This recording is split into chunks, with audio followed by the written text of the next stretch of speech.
家好，又係我 Boss，今日咧就嚟分享澳門人對青島的看法。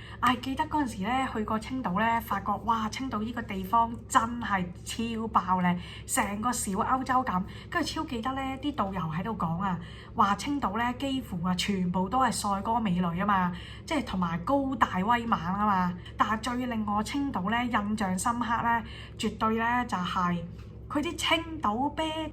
喺青島度飲真正嘅青島啤酒咧，係超爆好飲，真心極度好飲。同埋我有去嗰個啤酒博物館啊，真係睇到好多啤酒嘅文化、啤酒花啊，跟住飲到好多原漿嘅啤酒，超爆好飲啊！喺青島飲嘅青島啤酒同出邊離開青島飲嘅青島啤酒啲味係唔同㗎，真係真正嘅青島嘅啤酒咧係最好飲嘅。一直都覺得咧啤酒入邊咧1688係幾好飲嘅，點知真正咧青島嘅青島啤酒都好好飲㗎。我去咗青島博物館啦，呢個一定要去嘅。佢啲紫外線超級大咯，嗰陣時咧著嗰啲太老嗰啲衣服啊，佢真係完全係曬黑晒咯。去咗嗰個教堂啦，嗰個帆船中心係極爆靚啊，靚到黐線，好似去咗一個小歐洲咁樣咯。帆船中心，跟住青島博物館，跟住佢嗰啲咧舊街，即係可能也俾侵略過啊嘛，跟住有好多嗰啲德國嘅建築啊，呢啲歐式建築也超爆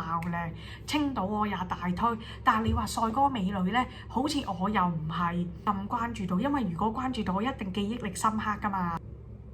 好嘅，先分享咁多，拜拜。